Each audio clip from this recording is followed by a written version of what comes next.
नमस्कार, न्यूज़रूम में आप सभी का स्वागत है। आर्थिक तंगी और खाद्य उत्पादों की भीषण कमी का सामना कर रहे पाकिस्तान के पास अब दवाओं का भी अकाल पड़ गया है, जिससे अस्पतालों में त्राहिमाम की स्थिति देखने को मिल रही है। दरअसल पाकिस्तान के पास विदेशी मुद्रा भंडार नहीं बचा है, जिसके कारण वह बाहर से दवाओं और मेडिकल उपकरणों का आयात नहीं कर पा रहा है। पाकिस्तान की दवा निर्माता कंपनियां भी कह रही हैं कि दवाओं के निर्माण में प्रयोग होने वाली सामग्री का आयात कुछ और दिन तक नहीं हो पाया तो भीषण संकट खड़ा हो सकता है। पाकिस्तान फार्मास्यूटिकल मैन्युफैक्चरर्स एसोसिएशन का कहना है कि देश में सबसे खराब मेडिकल संकट दस्तक दे रहा है। पाकिस्तान से जो खबरें आ रही हैं उसके मुताबिक दवाओं और मेडिकल उपकरणों की कमी के चलते डॉक्टरों को कई मरीजों की सर्जरी स्थगित करनी पड़ी है। कई अस्पतालों में रोगी बिना इलाज के पड़े हैं। बताया जा रहा है कि पाकिस्तान के अस्पतालों के ऑपरेशन थिएटरों में दिल, कैंसर और किडनी संबंधी गंभीर रोगों से जुड़ी सर्जरी के लिए महत्वपूर्ण दवाओं इत्यादि का महज 2 सप्ताह का स्टॉक बचा हुआ है। पाकिस्तान खासतौर पर जिन दवाओं की कमी से जूझ रहा है उनमें Panadol, insulin, Brufen, Disprin, Calpol, Tegral, nimesulide, Hepamerz, Buscopan, anaesthetics और रिवोट्रिल आदि शामिल हैं। हम आपको बता दें कि पाकिस्तान का फार्मा उद्योग दवाओं के निर्माण के मामले में 95% सामग्री का आयात करता है, लेकिन इस समय पाकिस्तान डॉलर की भीषण कमी से जूझ रहा है, जिससे दवा निर्माताओं को आयातित सामग्री नहीं मिल पा रही है। साथ ही दवा निर्माण की लागत भी बहुत बढ़ गई है, क्योंकि ईंधन के मूल्य में अपार वृद्धि की गई है। साथ ही पाकिस्तानी रुपए की कीमत में भी बड़ी गिरावट आने का खामियाजा भी दवा उद्योग को उठाना पड़ रहा है। बात सिर्फ दवा की कमी की नहीं है, बल्कि पाकिस्तान में अब बिजली संकट भी गहराने वाला है। ऊर्जा संकट का सामना कर रहे पाकिस्तान की सरकार ने बिजली की कमी को देखते हुए सभी मॉल्स और बाजारों को रात 8:30 बजे तक हर हाल में बंद करने का फरमान सुना दिया है। IMF से कर्ज के लिए लगातार गुहार लगा रही पाकिस्तान सरकार ने उपभोक्ताओं को यह भी कह दिया है कि उन्हें बिजली की दरों में और वृद्धि के लिए भी तैयार रहना चाहिए। इस बीच आर्थिक मुश्किल में फंसे पाकिस्तान को दोस्त चीन का साथ मिला है। चीन ने पाकिस्तान के बैंक में कई मिलियन डॉलर जमा करवा भी दिए हैं। पाकिस्तान इस बात पर खुश हो सकता है, लेकिन यह भी सच है कि वह धीरे धीरे श्रीलंका के रास्ते पर है, जो इस समय भयानक चीनी कर्ज के जाल में फंसा हुआ है। आइए समझते हैं कैसे चीन के जाल में फंसता चला जा रहा है पाकिस्तान।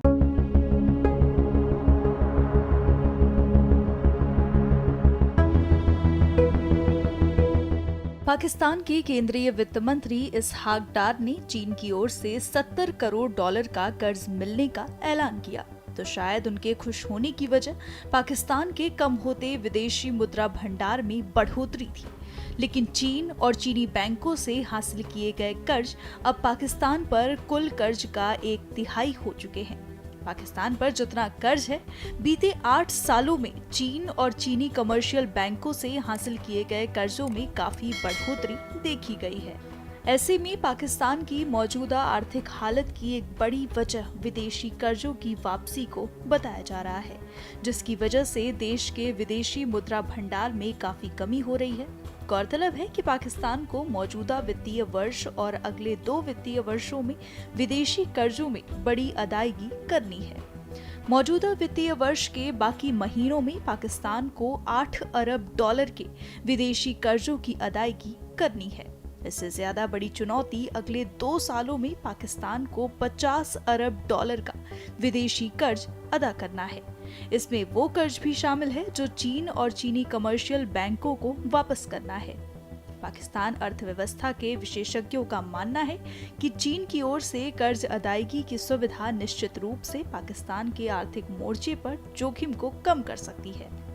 लेकिन इसके साथ साथ दूसरे देशों और अंतर्राष्ट्रीय वित्तीय संस्थानों की ओर से कर्जों की रीशेड्यूलिंग भी बहुत जरूरी है। मौजूदा सदी के पहले दशक में पेरिस क्लब के सदस्य देशों द्वारा किए गए कर्ज का अनुपात पाकिस्तान के कुल कर्ज का बड़ा हिस्सा था, लेकिन पिछले 7 से 8 सालों में चीन का दिया गया कर्ज सबसे अधिक है। इसके साथ ही चीनी बैंकों के कर्ज में भी जबरदस्त इजाफा हुआ है।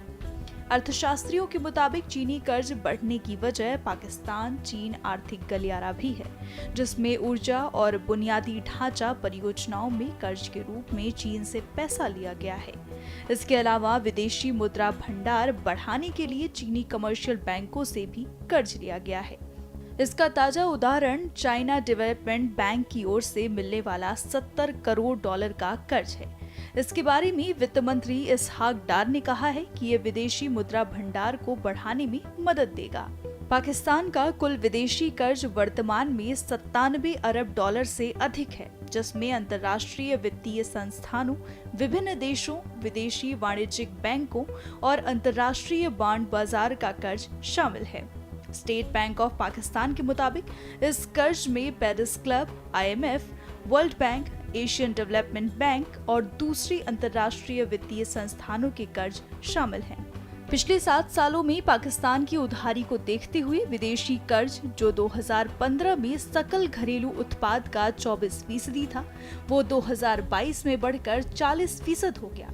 हालांकि जब IMF ने पिछले समीक्षा मिशन के बाद पेश की गई रिपोर्ट में पाकिस्तान के कर्ज का ब्यौरा पेश किया था, तो इसमें पाकिस्तान के कुल कर्ज में चीन की भागीदारी 30% थी। IMF के अनुसार चीनी सरकार ने अब तक 23 अरब डॉलर का कर्ज दिया है, जबकि चीनी वाणिज्यिक बैंकों ने अब तक लगभग 7 अरब डॉलर का कर्ज दिया है।